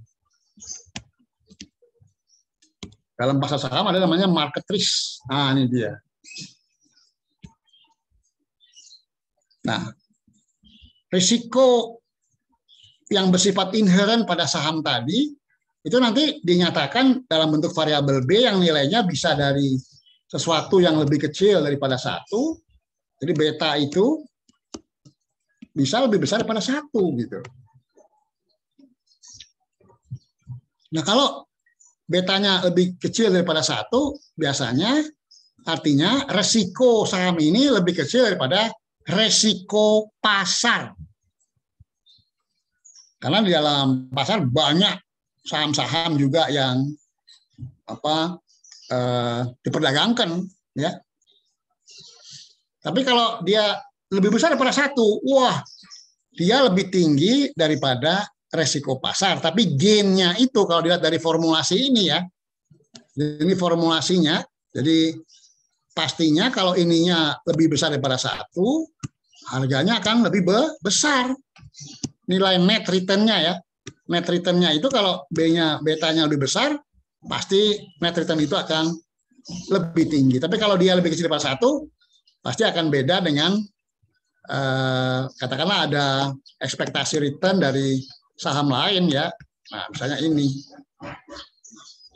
Pastinya kalau ini lebih besar daripada 1, ini sama dengan 1, artinya sama dengan dinamika risiko yang ada di pasar bursa secara umum. Tapi dengan beta yang lebih tinggi, gain itu akan lebih besar. Gain-nya akan tinggi. Namun demikian kalau betanya lebih kecil, artinya lebih konservatif, tentunya risiko yang melekat pada saham itu lebih kecil dibandingkan risiko yang punya nilai beta lebih besar. Jadi risiko itu bisa diproyeksikan secara kuantitatif, tergantung kita berada di mana gitu ya Pak. Jadi monggo-monggo nanti kalau Bapak dan Ibu membangun model terkait dengan impact, artinya impact positif ya terhadap impact risiko positif terhadap suatu subjek ya. Subjek itu apakah terkait dengan saham ya atau proses ya, monggo ya silakan. Kira-kira Bapak dan Ibu sudah bisa menangkap ya. Saya coba membawa ke dunia lain, jadi selalu banyak industri yang saya perkenalkan Bapak dan Ibu. Ini menarik ya, menarik ini. Banyak tulisan, ya silakan. Iya Prof. Mohon cross check saja untuk pemahaman saya begitu. Apakah mungkin ada yang loss begitu ya? Oke, iya. Saya tertarik dengan pertanyaan kapan risiko ada. Jadi sepemahaman saya, risiko akan muncul ketika kita sudah menentukan objek. Excellent. Ya, karena dengan keberadaan objek, akhirnya kita objektif bisa ya, objektif ya, bukan objek. Sorry. Objektif betul. ya. Ya, objektif ya. Akhirnya di situ kita bisa membuat register risiko begitu. Ya, jadi risikonya register ya. Monggo. Kemudian muncul mekanisme kontrol atau kontrol risk ya. Kita bisa mengkontrol risiko. Nah, meskipun sudah dikontrol, mungkin akan ada loss-nya. Maka di sini muncul yang namanya event atau dulu akan muncul. Gitu, ya. Saya ulangi, akan muncul event. Jadi bukan loss-nya ya. Muncul event yang menimbulkan loss gitu. Oke. Dibalik Pak, dibalik ya. Menimbulkan. Iya. Iya, event. Iya. Oke. Kemudian menimbulkan event, kemudian event muncul loss begitu. Lah, itu kan masuk ke impact akhirnya. Betul. Ya? Jadi loss itu sama dengan impact gitu ya. Iya. Oke, baik. Ya. Terus apa kemudian, nih? Iya, monggo. Betul. Silakan, ya. silakan. Kemudian dengan impact ini bagaimana? Akhirnya kan harus muncul lagi yang namanya skenario lah. Monggo, bagus sekali pertanyaan Bapak. Saya suka logika Bapak ya. Bagus sekali Pak. Itu kita harus buat skenario lagi. Salah satunya juga adalah menambah risk register tadi. Jadi ini loh risk registernya nambah dari event tadi ya, Bapak. Iya. Itu yang saya tangkap bagaimana. Udah. Baik. Okay. Mari saya memberikan paparan ini sifatnya adalah sistematik supaya bisa dipakai kapan saja di mana saja gitu ya.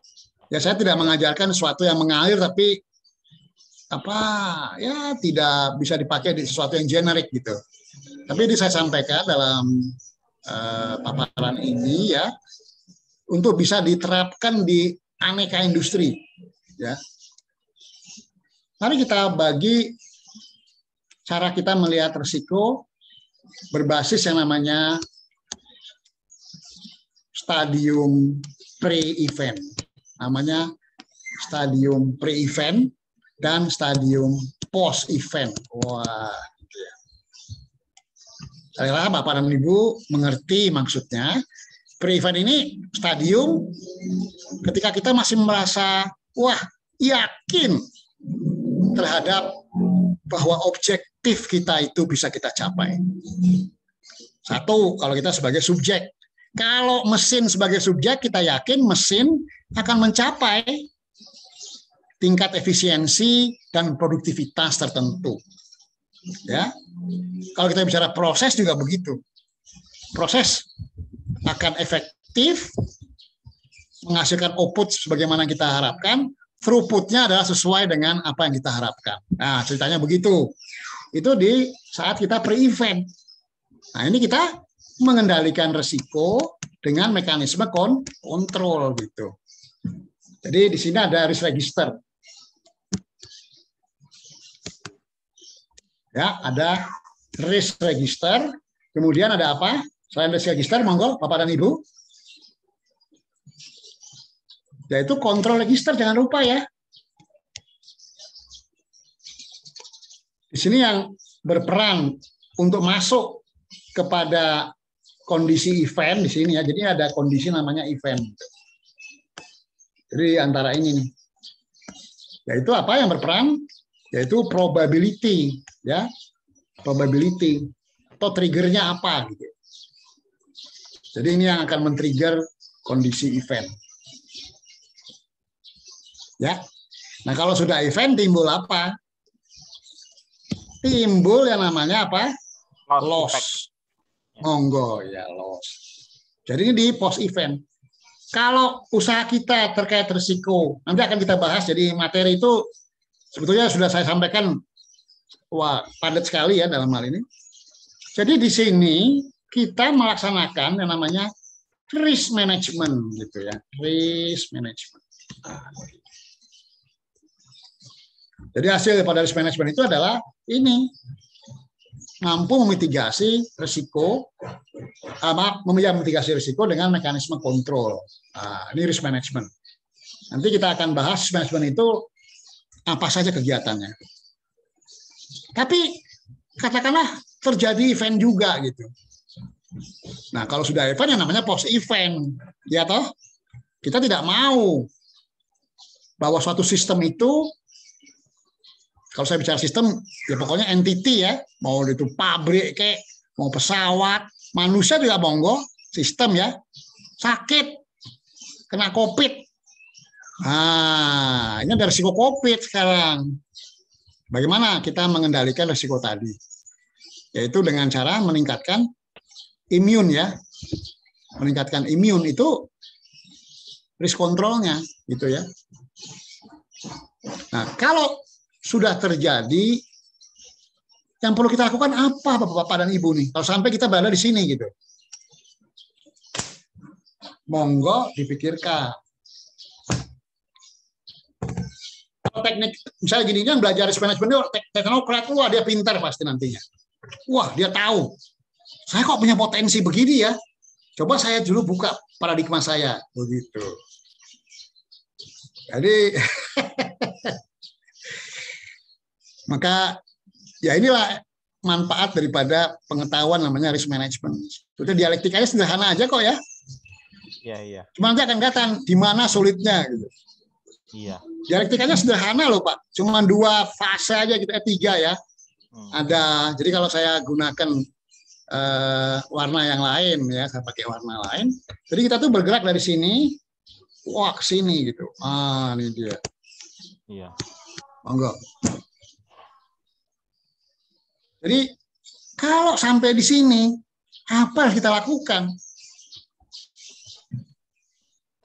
Kalau bahasa saya tadi skenario baru ya. Jadi ketika ada loss, ada impact, adalah kita buat skenario. Skenario baru betul. Tapi apa isi senarionya, Pak? Itu, Prof. Bapak dengan menggunakan pendekatan induktif Bapak, nalar Bapak, ya, betul. Itu sebetulnya udah kejawab dari tadi loh. Cuman Bapak nggak eksplisitkan, ya. Jadi kayak Bapak mau ngelamar orang tapi Bapak nggak ngomong gitu ya. Cuman gerak begitu ya. Tapi Bapak nggak mau aku. Jadi Bapak harus tembak ceweknya kan gitu. Maaf. Iya. Paham. Maaf loh Bu ya. Iya. Mungkin kalau saya skenario tadi itu nanti kita melihat impact-nya secara spesifik apa ya. Mungkin kalau saya bayangkan tadi Prof mengenai Macung tadi ya ketika akhirnya tetap ada mahasiswa yang tidak mau daftar karena bangunannya jelek, karena tadi kan di dalam listnya kan ada tadi itu bahwa tidak menerima karena sarananya kurang begitu. Monggo. Ya, itu bayangan saya skenario untuk tadi bagaimana menanggulangi tadi. Cuma saya belum punya ide untuk apa ini saya stimuli Bapak dan Ibu dengan kurva ya, dengan diagram ini. Ini ada kurva namanya kurva impact Bapak dan Ibu ya. Ini begini nih. Nah, bagusnya begini ya. Maaf ini biasanya nggak ke originnya. Ini T sama dengan 0, ini TN gitu ya. Jadi kurva ini menggambarkan hubungan antara waktu dan biaya yang timbul akibat timbulnya insiden karena risiko terjadi. Nah, Anda lihat, wah, biayanya kok makin mahal ya. Wah, ini dia. Jadi, kalau melihat kurva itu, apa usaha kita, Bapak-Bapak dan Ibu? Mari kita deduksi, kita mengambil kesimpulan deduktif dari kurva tadi, kurva impact. Ini baru satu kurva loh, nanti ada kurva lain gitu.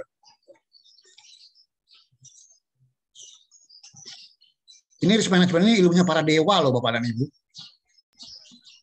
Jadi kalau dia beda, bukan ilmu orang sembarangan, tapi ini adalah pengetahuan para dewa ya, para dewa. Karena bicaranya di level atas, kemudian diterapkan di bawah gitu. Dewa kan begitu ya? Iya. Apalagi kalau dewa mabuk kan lain lagi ya, Sun Gokong. Nah, jadi gimana nih lihat kurva ini? Apa harus dilakukan? Kurva ini kalau kita matematis, kita buat tangibilitasnya adalah, misalnya adalah fx, t. Kita nggak tahu. Wah, ini kalau ini linear nih pasti. Yaitu misalnya begitu ya, AE, BX, BT gitu ya. Bisa juga. Nah, ini fungsinya ini gitu.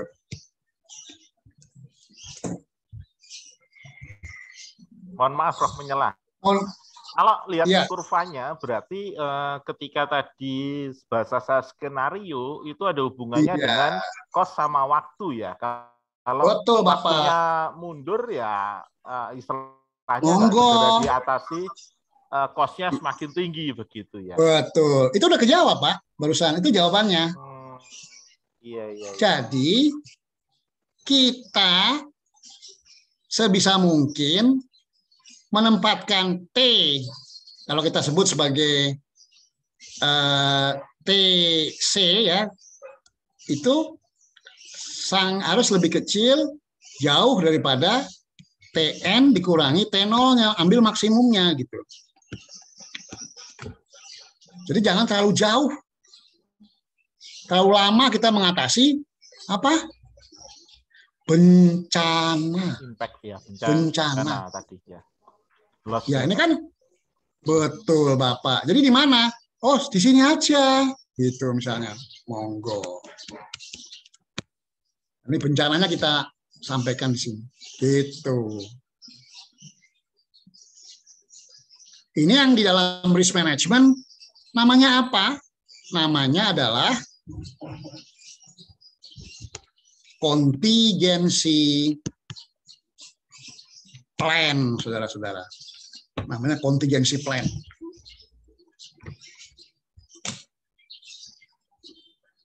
Ketika pesawat apa itu yang kemarin itu nama penerbangannya apa ya Pak? Yang sampai nyebur ke laut. Namanya apa ya? Lion Air. Jadi maka pemerintah dengan segera melalui Badan SAR Nasional itu bergerak. Itu contingency plan. Supaya cepat ditemukan. Ya Pak, meskipun orang nggak bisa dihidupkan lagi ya Pak. Contohnya begitu. Kalau ada kebakaran di kantor Bapak, segera disemprot. Iya. Ya bukan didoakan ya. Wah, doa supaya mati. Didoakan. Jadi COVID didoakan. Jadi mohon izin nih para kiai dan para pendeta tuh harus berdoa. Tapi kok nggak habis-habis ya COVID-nya ya. Nah, jadi tanya Bu Santi berdoa Pak. Bu Santi hobi doa Pak. Iya berdoa. Banyak berdoa. Banyak berdoa sayang Tuhan katanya. Tuhan nggak mau berdoa loh sebetulnya. Ya minta boleh tapi berbudi luhur yang disayang Tuhan. Karena Tuhan akan kasih kepada hambanya yang berbudi luhur. Karena sifat Tuhan itu adalah kasih. Nah, ini saya jadi ceramah nih kalau berkhotbah. Iya, jadi Prof, mohon izin bertanya lagi, Prof. Ya, ini jadi contingency plan ya, utamanya ya. Ya, mohon izin tanya, Prof. Ini berarti sudah rumus umum, Prof ya? Iya, jadi untuk contingency plan itu. Oh, baik. Iya, jadi Bapak ini pegang sokonya nih. Dalam risk management nanti, wah, ini adalah senario utamanya, Pak. Dalam apapun. Mau Anda di industri Anda di industri apa? Penerbangan, hotel, perguruan tinggi, macam-macam. Nah, terus kok bisa buat contingency plan itu apa sebetulnya kan gitu ya? Berbentuk apa? Monggo Mbak Santi mungkin ya. Namanya panjang ya, Widya Ningrum. Wah, saya. Kalau saya salah ngomong ya salah. Kualat katanya kalau salah. Jadi bagaimana saudara-saudara menentukan contingency plan? Tujuan contingency plan itu apa loh Pak? Monggo. Bapak Ibu, tujuannya apa? Tujuannya kalau menurut saya sih untuk meminimalisir resiko ya, mencegah kegagalannya. Bukan resikonya, Bu. Sorry, ini kita udah di alam lain loh, alam kejadian. Probability-nya. Iya. Yeah. Jadi sudah dalam alam kejadian, bukan alam konsep. Yeah. Kalau dalam konsep, monggo-monggo. Kita definisikan resikonya apa, kita kendalikan. Kan begitu ya. Ini kok terjadi. Jadi ada kemungkinan, mungkin penyebabnya resiko yang tidak kita tahu ya, mungkin. Atau mungkin resiko yang sudah kita kendalikan, tapi mekanisme kontrol kita itu tidak efektif 100%. Nah, mungkin, dia saudara-saudara. Mungkin tujuannya siap, Komandan Pelik ya. Untuk ini, Prof, untuk apa namanya, supaya kita nggak rugi, jadi tidak mengeluarkan kos banyak begitu. Maka dibutuhkan. Lihat dong kurva ini, monggo Bapak lihat kurva ini ya. Kan dari kurva ini udah secara eksplisit kita bisa melakukan tangibilitas. Lihat kurva ini kan naik, Pak. Fungsinya ini kan kita hentikan, dihentikan supaya jadi kalau kita petakan pada grading ini. Jadi misalnya ini adalah di sini L min. Nah terus nih, wah ini L min plus 1 terus, dia kan naik terus Pak. Nah kita misalnya, di sini aja deh. Monggo. Ya. Tapi ini kembali kepada, nanti akan kita bicarakan ketersediaan metode dan teknologi. Anda nggak bisa, wah di sini aja. Kadang-kadang ini udah jauh impact-nya, nggak bisa bergerak untuk menghentikan daripada loss tadi, saudara-saudara. Jadi yang bergerak adalah SOP dan teknologi untuk supaya ini tidak bergerak jauh. Ini dapat dicapai kalau kita punya perencanaan contingency plan yang memadai. Caranya bagaimana? Kan begitu pertanyaannya. Kalau tadi kita udah bicara alam sebelum kejadian, sekarang udah kejadian nih. Tetap saja basisnya itu adanya di alam atau fase sebelum kejadian. Ini dilakukan melalui suatu prosedur namanya BIA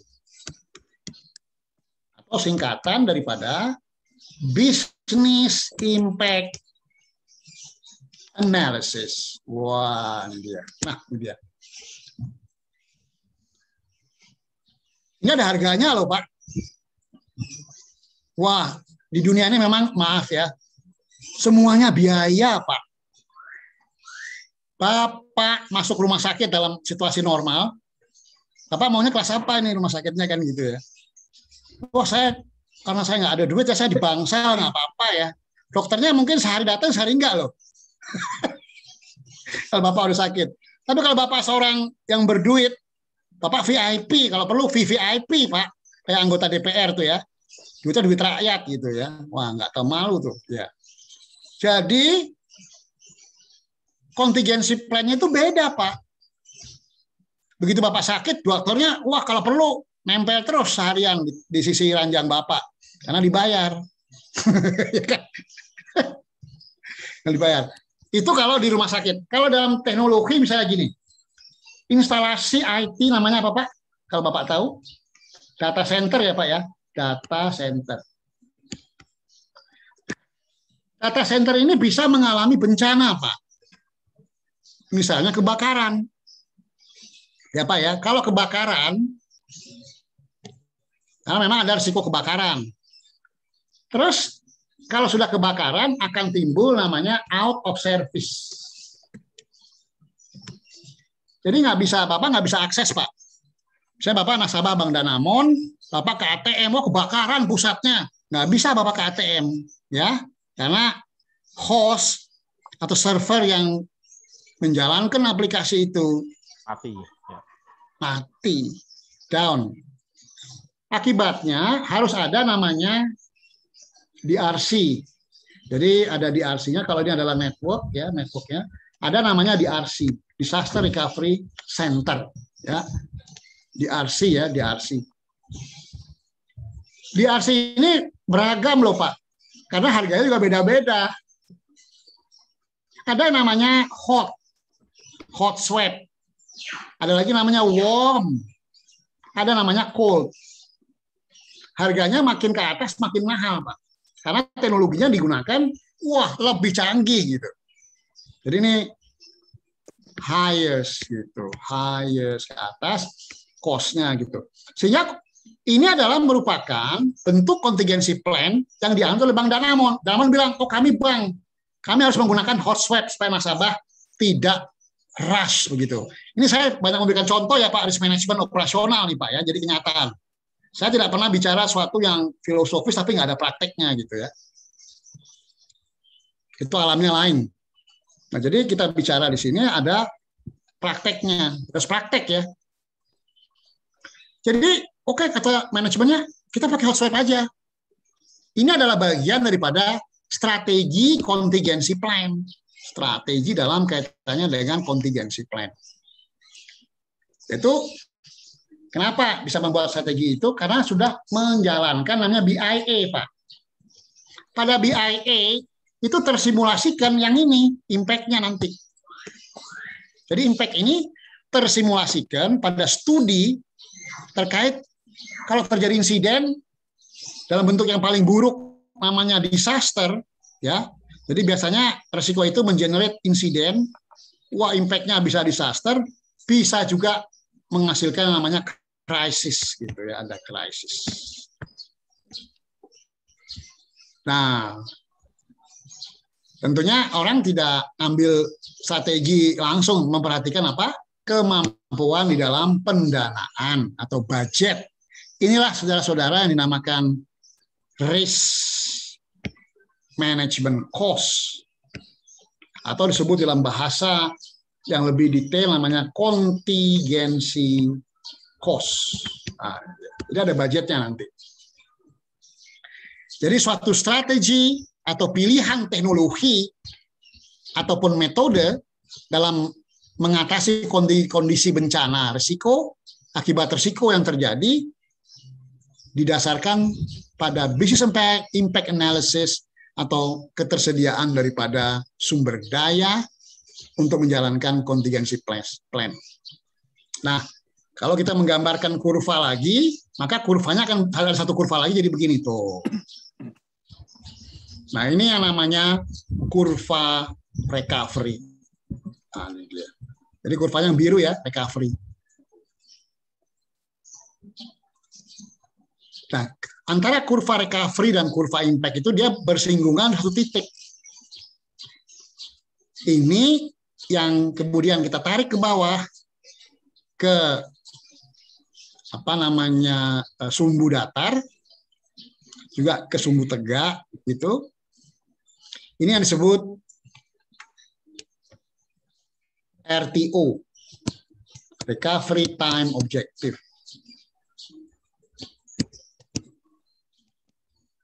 atau dalam bahasa bisnis namanya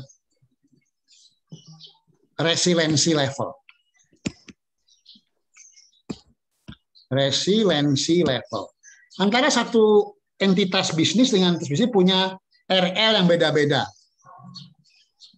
Ya Pak ya? Danamon dengan sebuah BPD atau sebuah bank pasar beda Pak. RL-nya beda. Danamon bilang, kami paling lama ya 20 menit. BPD bilang, atau bank pasar, seminggu juga nggak apa-apa. RL-nya begitu. Nah, jadi semua ini berbasis pada pemahaman yang terinci atas resiko dan bagaimana mengelola resiko tadi. Ya, silakan kalau ada pertanyaan. Jadi ini sudah mulai komprehensif nih, dari mulai entitas resikonya sampai kita menerapkan risk management. Ya, tinggal sekarang prakteknya nanti apa? Semakin jelimet ya. Iya memang makin jelimet sih. Iya, ya memang begini ya.